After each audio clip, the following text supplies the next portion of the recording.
Bienvenue sur le podcast NFL du Café Crème Sport. Et aujourd'hui, on a un invité exceptionnel qui nous fait l'amitié d'être avec nous.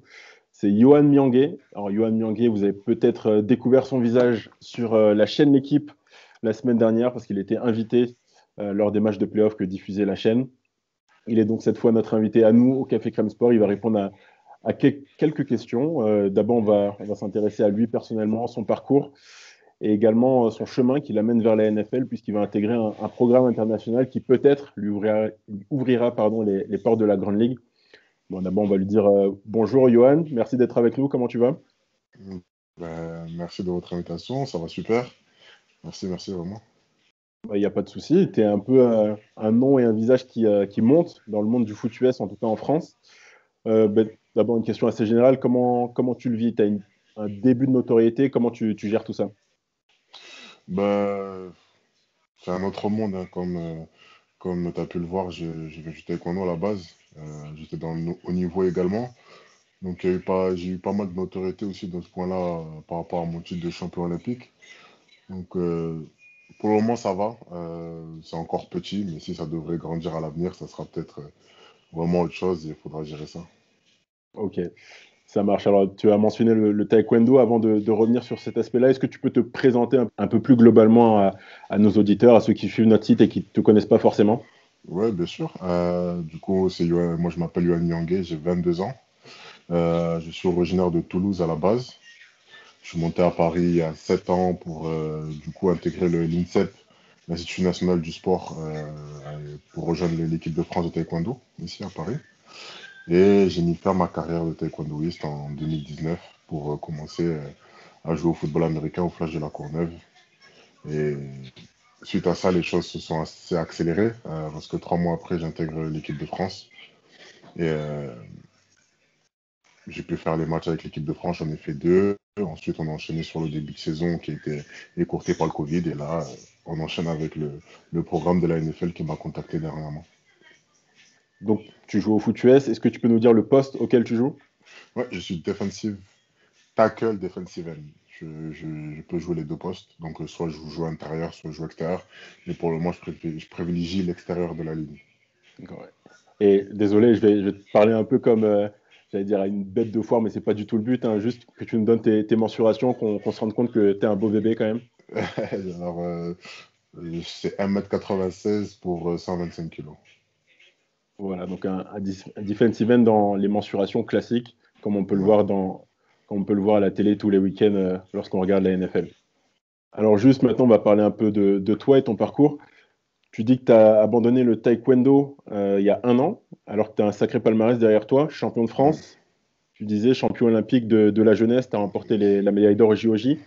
Ouais, Pourquoi avoir fait ce changement? Pourquoi être passé du taekwondo au foot US? ça c'est une bonne question. En fait, le taekwondo, c'est un projet, comme je dis souvent, que j'ai monté avec ma mère. Euh, Celle qui m'a toujours accompagné depuis mes débuts, qui m'a suivi jusqu'à en toute ma carrière. Et en fin 2018, malheureusement, je l'ai perdu. Et le fait de l'avoir perdu, ben, il me manquait quelqu'un en fait dans ce projet. Tu vois, c'est un projet qu'on a monté à deux. Le fait qu'elle soit pas là, c'était un peu bizarre pour moi. Trouver cette motivation de continuer et d'avancer. Donc, j'ai essayé quelques temps après son décès, mais malheureusement, j'avais plus cette femme qui m'animait auparavant et pour continuer du coup dans le taekwondo. Donc, j'ai décidé de couper court et de me lancer dans une autre carrière et créer du coup mon propre projet et que je puisse avancer. Est-ce que toi-même, la décision, tu l'as bien vécue? Est-ce que tu penses pas avoir peut-être des regrets dans quelques mois, dans quelques années, à voir notamment les JO qui arrivent chez nous en France? Alors, honnêtement, quand j'ai pris cette décision, je me sentais bien, mais vraiment bien. Donc, aucun regret sur ce point-là. Euh, on était très proche des JO, même si ça a été retardé maintenant d'une année. Sur la bonne voie du coup pour les JO de Tokyo. Mais voilà, comme dit un camarade à moi qui a lui aussi arrêté le taekwondo, les JO, ça me faisait plus rêver. Donc, pas de regret pour le moment. Et je Et pense pas que pourquoi, j'en aurai dans le futur. pourquoi ça te faisait plus rêver exactement? Je pense que c'est le taekwondo en lui-même. le taekwondo, en fait, c'est un sport qui évolue beaucoup dans le temps, beaucoup de nouvelles règles, la façon de combattre qui change, oui, de combattre qui a changé, qui change tout le temps et qui change et, et pas dans le bon sens, je trouve, personnellement. Donc, voilà, j'ai perdu ce goût du taekwondo que j'avais à mes débuts. Et donc, changement de carrière, changement de voie. Pourquoi le foot US et pas un autre sport? Parce que tu l'as dit, tu fais 1m95, 122 kilos. Tu as des qualités athlétiques qui sont assez innées. Tu aurais pu choisir beaucoup d'autres sports. Pourquoi le foot US, qui est finalement un sport mineur chez nous en France? Franchement, comme tu dis, j'avais l'embarras du choix au niveau sport. Euh, Déjà, il me fallait un sport où il y avait du contact, où il y a du contact. Euh, Moi, j'ai besoin de ce petit côté un peu, voilà, où on se rentre un peu dedans. Je voulais un sport collectif. Et par hasard, j'ai dit, ben, pourquoi pas essayer le football américain. Et donc, voilà, je me suis retrouvé au Flash de la Courneuve par hasard. Et j'ai essayé. Et ça a matché. Ça a matché direct. Est-ce que tu connaissais le sport? Est-ce que tu t'y intéressais avant de te lancer dans l'aventure? Alors, je connaissais le sport, mais je m'y intéressais pas, honnêtement, puisque là où quand j'ai commencé vraiment à regarder, c'était l'année dernière, hein, c'est quand j'ai commencé vraiment à regarder les matchs, les Sunday Night, mon premier Super Bowl, ben, c'était le dernier. Et donc, non, c'est vraiment, j'ai commencé à m'intéresser quand j'ai vraiment commencé, quoi.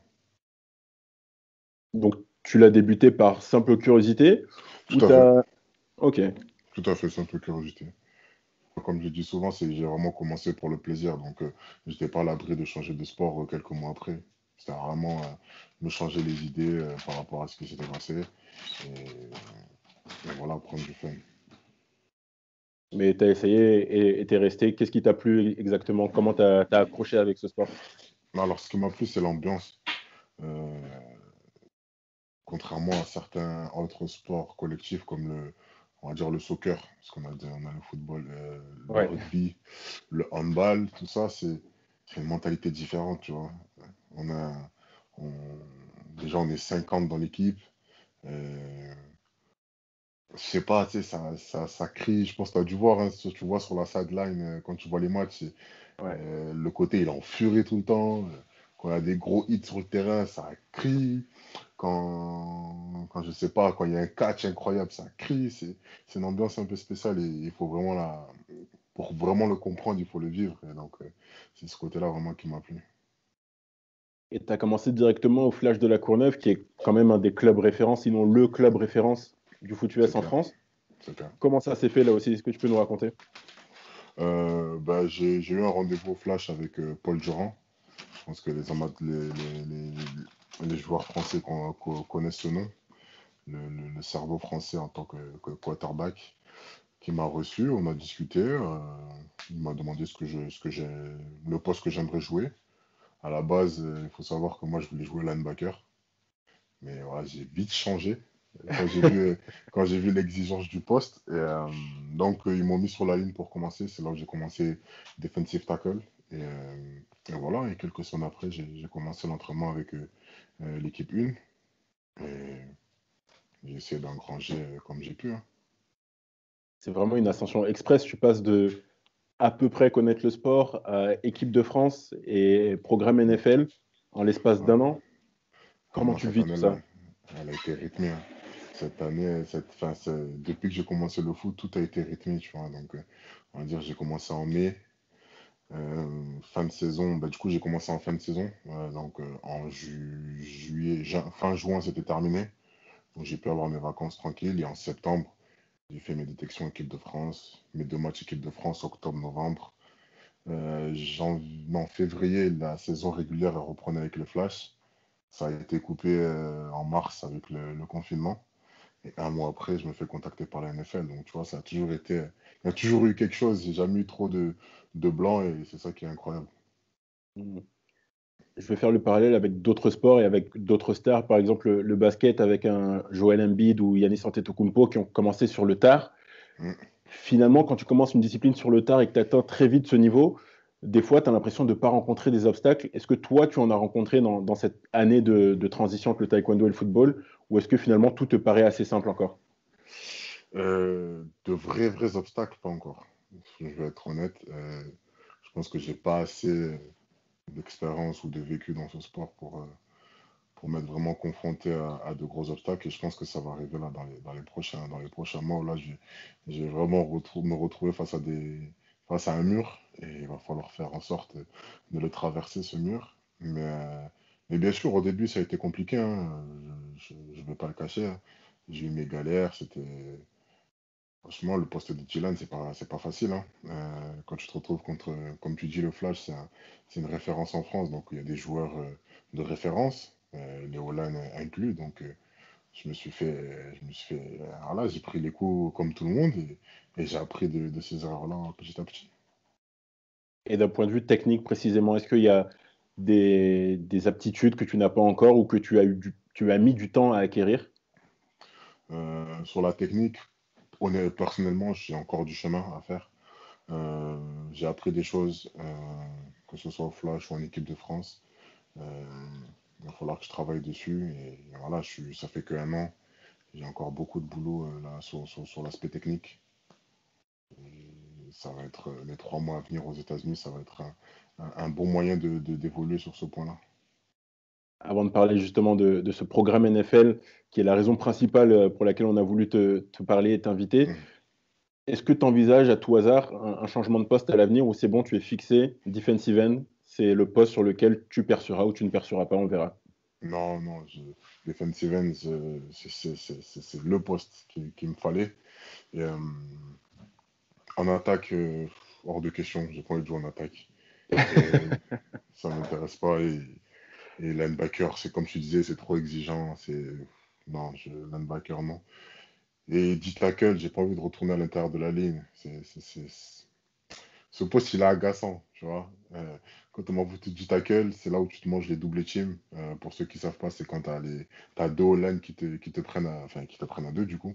Et Ouais. donc, c'est ces trucs-là qui m'agacent tout le temps. Et je suis bien et c'est bien à l'extérieur.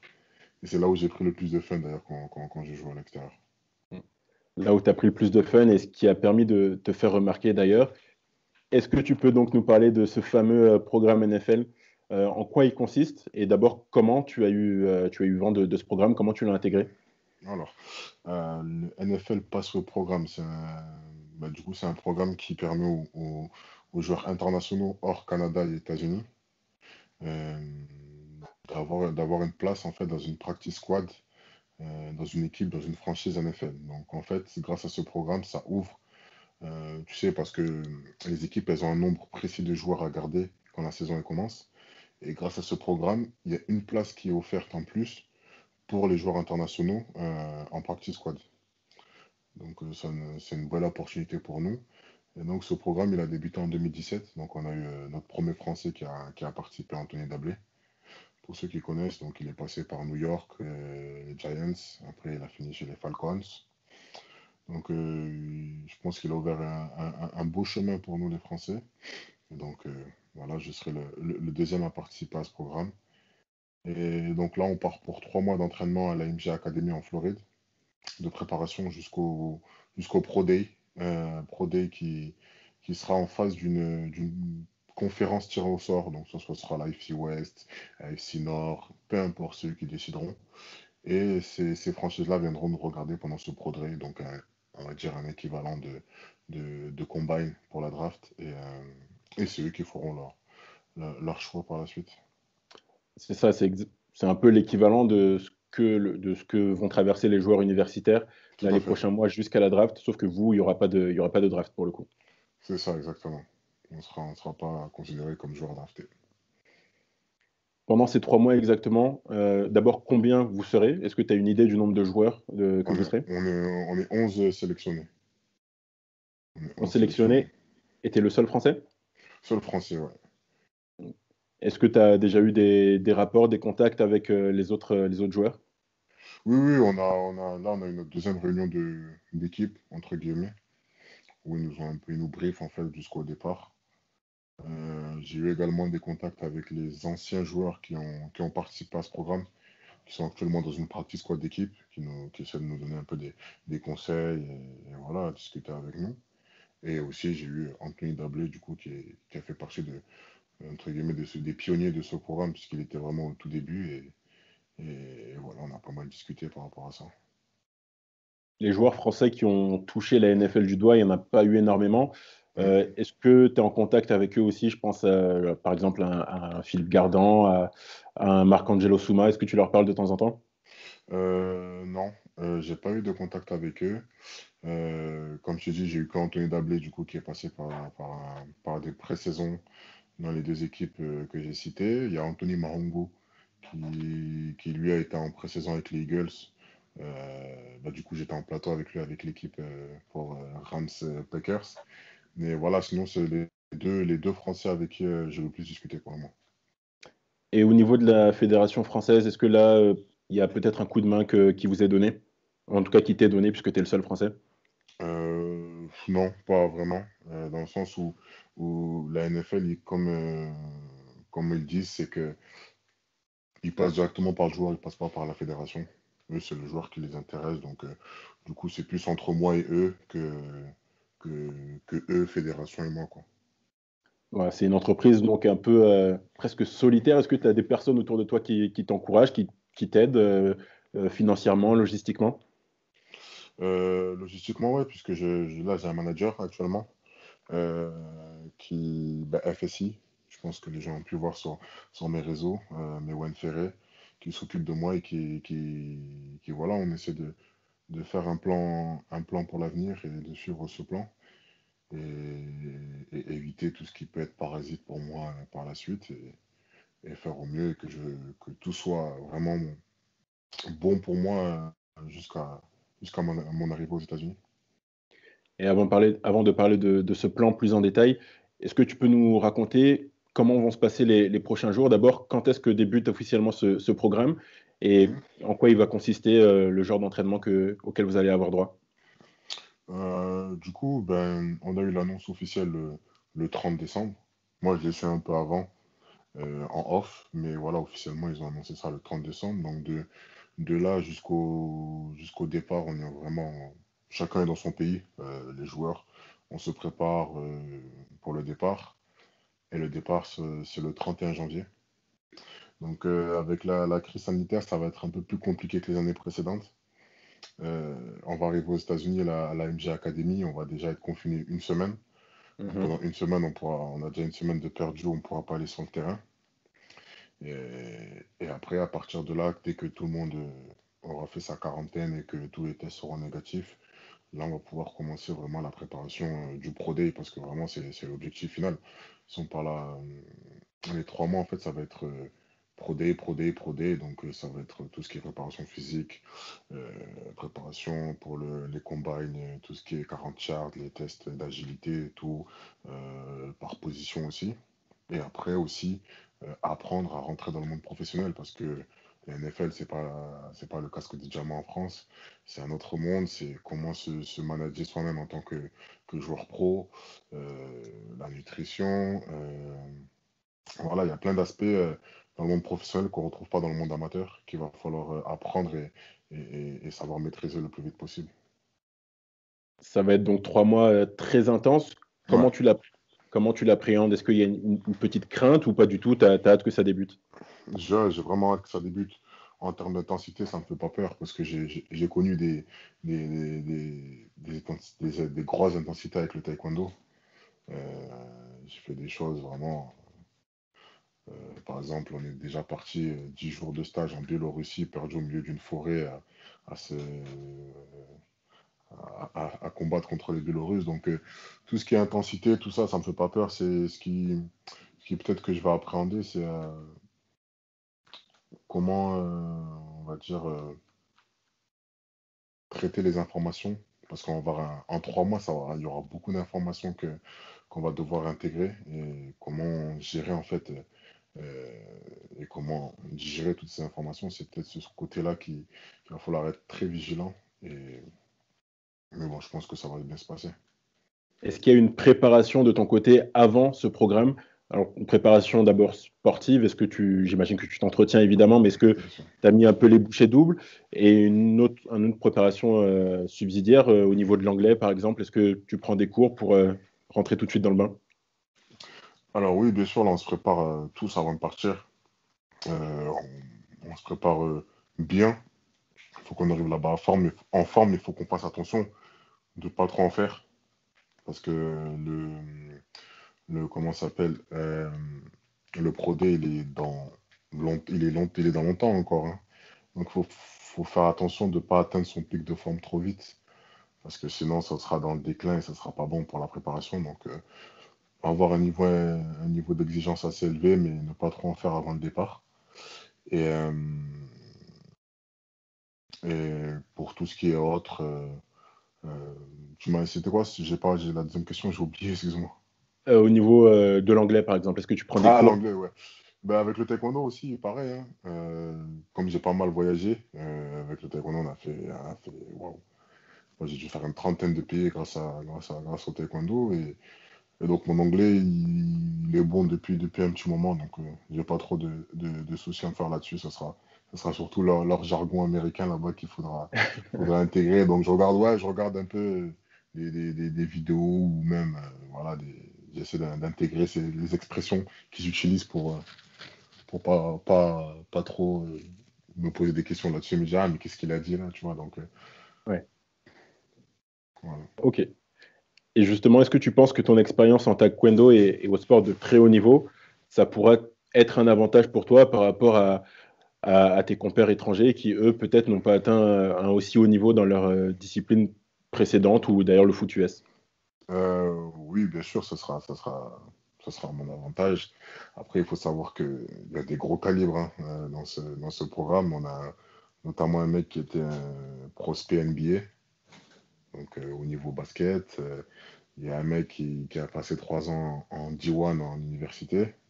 Mhm. Donc lui aussi, il est bien rodé. Donc il y a un mec qui était dans le programme l'année dernière, donc il revient. Donc il a l'avantage de l'expérience par rapport à nous, puisqu'il sait à quoi s'attendre déjà. Donc chacun a ses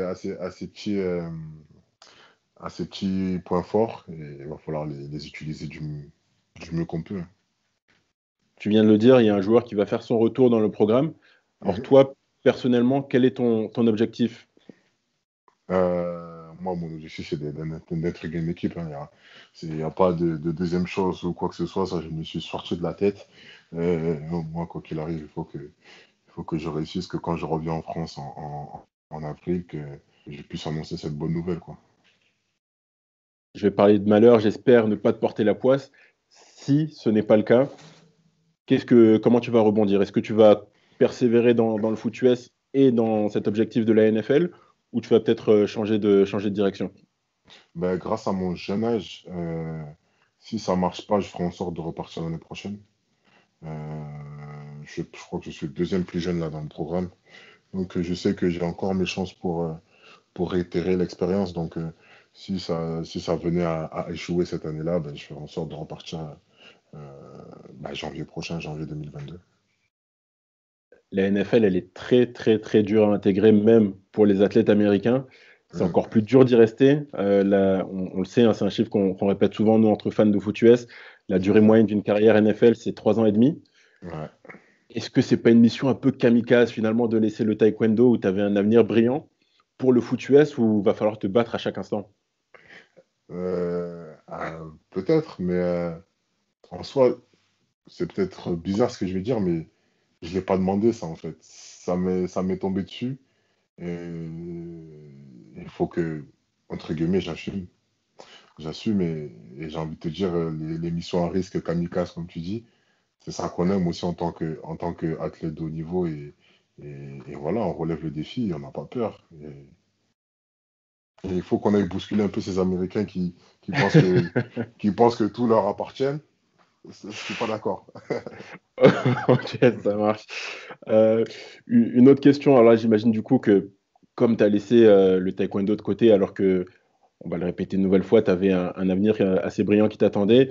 Avec la disparition de ta maman, ça fait Mm. double motivation, peut-être triple s'il y en a une autre, pour vraiment réussir sur ce chemin de la NFL. Ben ouais, comme tu dis, hein, double motivation.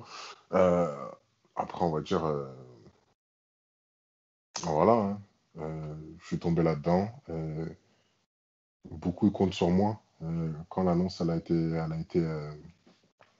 été faite officiellement, voilà, j'ai reçu pas mal de messages Et des bons messages, tu vois, des petits jeunes qui t'envoient un message et qui sont fascinés par ce que je fais. Et donc, tu vois, ça met du baume au cœur et ça motive pour la suite. Et tu te dis que au début, quand je me préparais à intégrer le programme, tu te dis, tu le fais pour toi, mais là, au final, je ne le fais pas que pour moi, tu sais, je représente la France. Et, et donc, j'aurai tout le pays derrière moi. Et voilà, donc la triple motivation, elle est là, quoi. Ok, justement, donc tu vas être le porte-drapeau un peu du foot américain français. Est-ce que c'est pas une pression supplémentaire? Comment tu le vis ça? Est-ce que c'est dur à porter ou tu y vas avec une grande Mm. motivation? Non, grande motivation, ça va, j'arrive à gérer ça, pas de pression. Je me dis que si j'ai été pris, c'est pas pour rien. Et donc, juste à faire ce que j'ai à faire. Et voilà, si ça doit arriver, ça arrivera.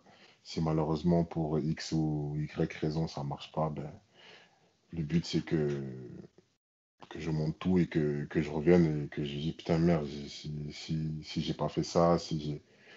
Si... Voilà, faut que j'ai tout donné, en fait, pendant ces 3 mois et que je revienne sans regret. Ok, ça marche. Bon, bah écoute, Johan, on te souhaite le meilleur évidemment. Donc, départ le 31 janvier. Tout à fait. Le, la date du Pro Day, ce sera quand exactement? On l'a pas encore, le Pro Day. Comme avec le Covid, là aussi, eux-mêmes aussi, ils sont un peu, voilà, enfin, ça a tout bousculé. Donc, le départ à la base, on devait partir le 14 janvier. Donc, normalement, j'étais déjà censé être aux États-Unis. Donc, vu que le départ a été déplacé, je pense que la date du Pro Day sera un peu décalée aussi. Mais dès qu'elle sortira, je pense, bah, tout le monde sera informé, je pense. Ça marche, Johan.